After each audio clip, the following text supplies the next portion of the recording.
On this week's episode of Loudoun Impact Podcast, we are with Jen Breaux. Jen is the president and general manager, Breaux Vineyards here in Loudoun County, Virginia.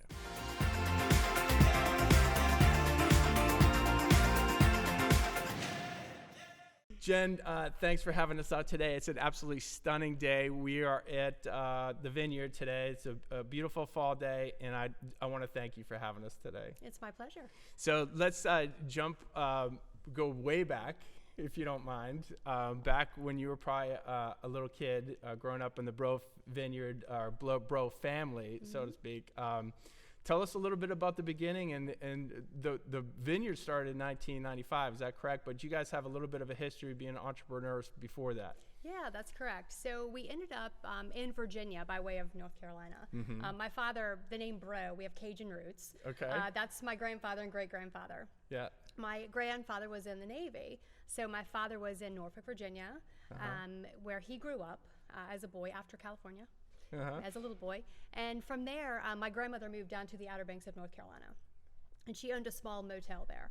So my dad kind of got that spirit in him of, hospitality. He saw that the rental market was great down there, and it was really before things got going. So he started a company called Sun Realty. And that's been in business for many, many years. My sister runs that company. He wanted a place to kind of have a respite and a getaway. Right. So he was looking at property in Loudoun County. He thought it was beautiful, just stunning with the mountains as opposed to the ocean, the beach. How did you, what was it about Loudoun though? That's kind of back then it was okay, kind so of he's a crafted. pilot. So he first of all loved the fact that the mother of Orville and Wilbur Wright lived right here in Hillsborough. And the proximity to Washington, D.C. as well. He wanted to be close to the city to have that kind of as a recreation point as well. And it's just beautiful. And what better getaway than Loudoun County? I mean, it's just simply beautiful. Right. If you look around, if you've ever been here, we're nestled just right in the heart of the vineyard here in our tasting room. We've got panoramic views of the foothills. It's just simply stunning. So he was mesmerized by the land in and of itself and settled in. So little did he know there were grapes on the property. Oh, so he did not come here with the intention of growing grapes. He didn't come with that intention. He came with the intention of not retiring, but just kind of a getaway, that he could leave the beach where he's so busy running that real estate company and come here and relax in the mountains. Yeah. So that lasted about 6 months. Yeah. Because he found some grapes under brush and recultivated them because he's just such an entrepreneur. Yeah. And did some research in recultivating those, made some wine. We call it the bathtub wine. Sure. And he actually called a gentleman, his name's Dave Collins, and he was working at Willowcroft Vineyard at the time. But Dave had worked here originally on this property. So he basically asked, what is the history with these grapes? I found them, what's going on? And Dave said, oh my gosh, I can't believe these grapes are still here. And came over and played with my dad a bit in the vineyard, got their hands dirty. Yeah. And my dad is an entrepreneur. If anybody that knows him knows, he likes to get his hands dirty, and he sees an opportunity and he jumps on it. And he thought, what fun to have a hobby winery. Well, you can see it's not a hobby any longer, but that's how we got our start. We were the 50th winery in the state of Virginia. And one of the first ones in Loudoun? Yeah, one of few. Willowcroft was the first in Loudoun. Sure. Yeah. We've been here for quite a while, though. I mean, Terrari's been here longer than we have. There's quite a few that have been here longer. But we had our first vintage in 97 after purchasing the property in 94. So it went pretty quickly. Yeah. Once we began, it went fairly fast. So you were a little girl at that time, I assume. Very kind. Yes. I was in college when he started. College. You were a young lady. I was a young lady. So he called and said, I'm going to start a vineyard. I'm coming to see you in college. And so I had to order a white Zinfandel at the bar, which just really upset him because I didn't know a lot about wine at that point. Right. And, yeah. So what was it like growing up in the Breaux family as a kid at the dinner table? I mean, having an entrepreneur type dad, the discussions might be pretty neat. Yeah, I mean, always talking about, the business and how to make it better. And of course, hearing about the work day. My dad really worked tirelessly to make this business work. Starting from nothing, my dad has a really rags to riches kind of story. He took advantage of relationships. He did a lot of relationship building and trusted the people that, he knew at the beach. It was very small at the time. Right, the Outer Banks. So back he then, would, yep. so, conversations like that, spinning tales and always hearing about the good old days when Sun Realty was first starting. Yeah. And my dad would always say things like, be grateful, that they've chosen us. And when he would miss dinner, he would say, why? I'm providing, and this is what it looks like to start a business. It's not glamorous. Right. Yeah. But definitely interesting conversations. A lot of stories about tourists because you can imagine growing up in that environment, a lot of people visiting, thousands of people every summer. There's always good stories. Yeah, and people spend a lot of money and look forward to a summer vacation on the Outer Banks, a week, probably just a week at a time, and they save and save all year. Yeah. And so that's a lot of pressure to come through with a great experience. So that probably kind of translates really well into the business you're in right now. People coming and enjoying your vineyard. Again, it's not an inexpensive type of a day, to say the least, but obviously it's not like a week of the vacation, but there are certain expectations, right? Yeah. Well, a vacation is optional, just like coming to a vineyard. It's optional. Sure. So it's important that you show gratitude for those people that have chosen to rent from you, to go to your restaurant, to come to your vineyard, because there are so many choices out there. Right. And then deliver, once they get here. Come through. Yeah. On the promise. Through. So this is just spectacular right here, and we'll show some video for those folks watching on video. We've got some cool drone video that we've done over the years. Yeah. So we'll share that with our the folks watching on video, but kind of describe where we are, because it's beautiful and it's a big facility. So obviously your dad didn't come right here and build this right in 1995. Yeah, it was done in steps. So when he moved here, actually, there's a very old carriage house on the property he lived in, and of course we didn't have a winery because we had no idea. Once he decided to put the building up and to start the winery, the original tasting room is actually a Morton building, which is like a garage building. Yeah. It's very humble. And over that, we put the stucco, like the ephes facade. Once we decided, okay, we're going to grow. That was phase one, was the Morton building. And then to kind of coat it with that stucco to give it a more Mediterranean look once we decided it's not a hobby anymore. And then, we didn't do this huge expansion until like 6 years ago. Yeah. We waited. We really waited because it is such a volatile industry. Right. You do see wineries, especially now, kind of going on the market or quietly being sold because it's very expensive. The return, it takes many, many years if you even have a return. Right. And there's great risk. Sure. But it's fantastic if you can make it and just stick it out. Yeah. Wonderful people, wonderful business to be in. Talk about that risk a little bit. I'm sure you've had your ups and downs over the years and some challenges and sometimes maybe some seasons where you weren't sure if you guys were going to continue doing it. Is that right? Oh Is that fair to say? Or? It's like every year. We're like, what are we doing? Really? So 2011 was quite a challenge. That was one of the rainiest years we've ever had on record. And unlike a lot of other crops, grapes don't like a lot of rain. Right. A little bit of a wet spring is okay, but once you get into that growing season, which is the summer, you want it to be hot and you want it to be dry.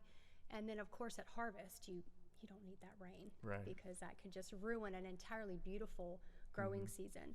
So 11 was just such a challenge because we had very few dry days. We lost over 70% of our crop that year.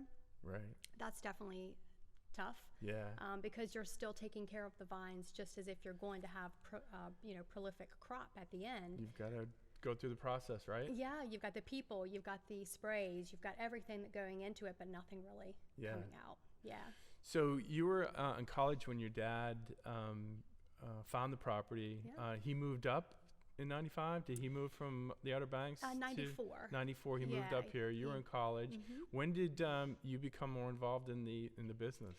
So I would always come up and help with festivals. I would come work the gate, or I would come, help make food in the back, whatever that might look like, since the beginning. Right. It wasn't until 2005 that I started doing this full time. And I actually ran part of the business from my home in the Outer Banks because I couldn't get here in the time that he needed me. So I would make phone calls and I was arranging bands.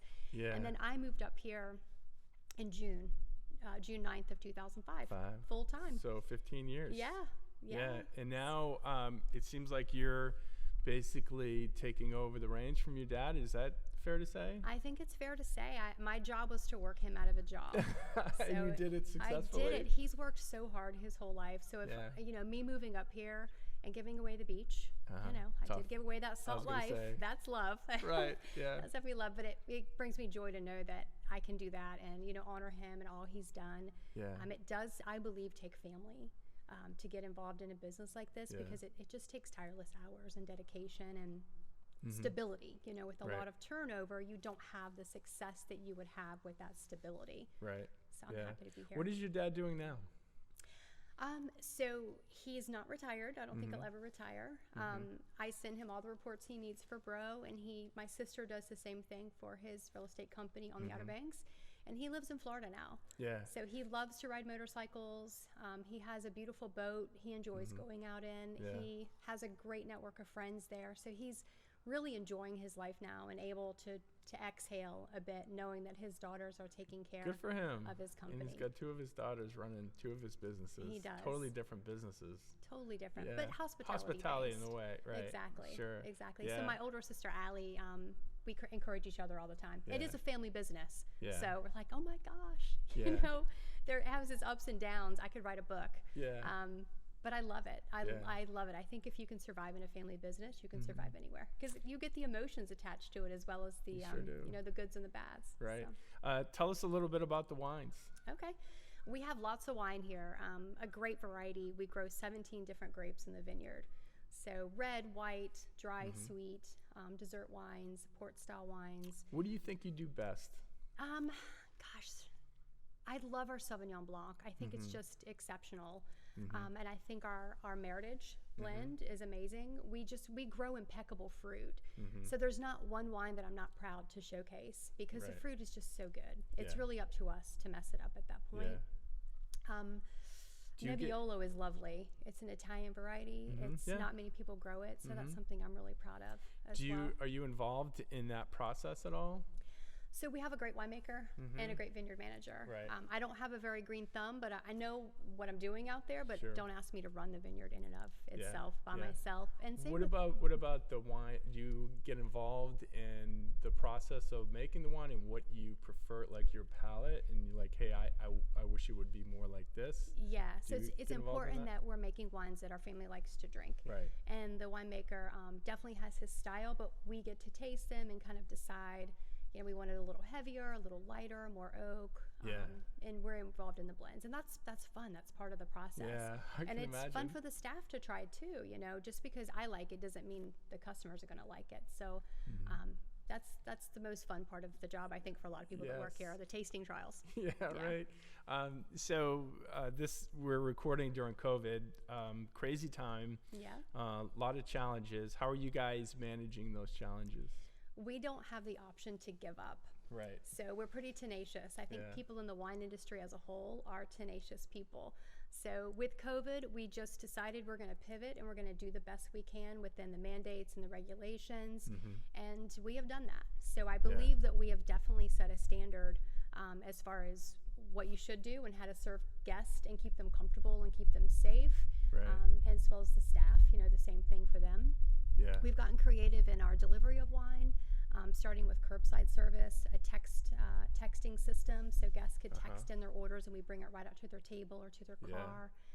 Of course, online sales kept us alive back when things were really at the peak, It seems like Loudoun residents really came out and made a big effort to support local businesses. Did you see that?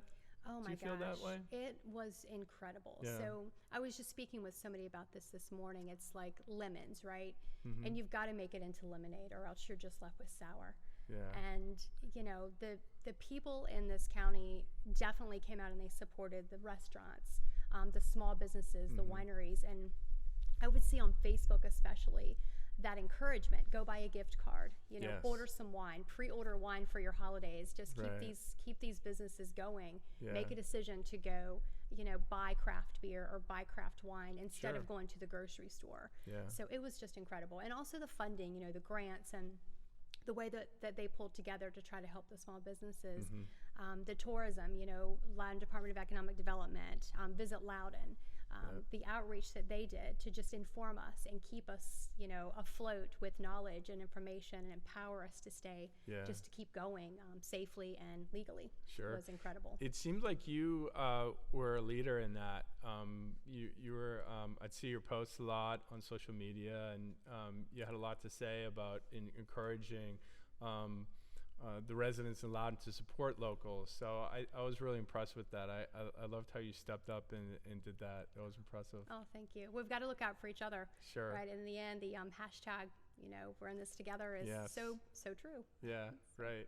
Well, Jen, this has been a lot of fun. I love the setting. I mean, it's actually absolutely stunning. We're on a patio on the side, but you probably have multiple places to sit outside on the front lawn, the lower patio. It seems like the capacity of the place is really high, right? So you can accommodate a lot of people safely. Yeah, so we have 404 acres of land on this property, and of that 105 are vineyard.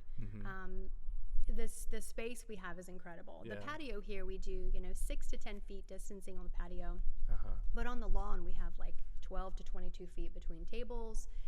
Definitely safe. We've even removed more than 50% of the tables and chairs just for more distancing for the comfort of the guest and safety of the guests.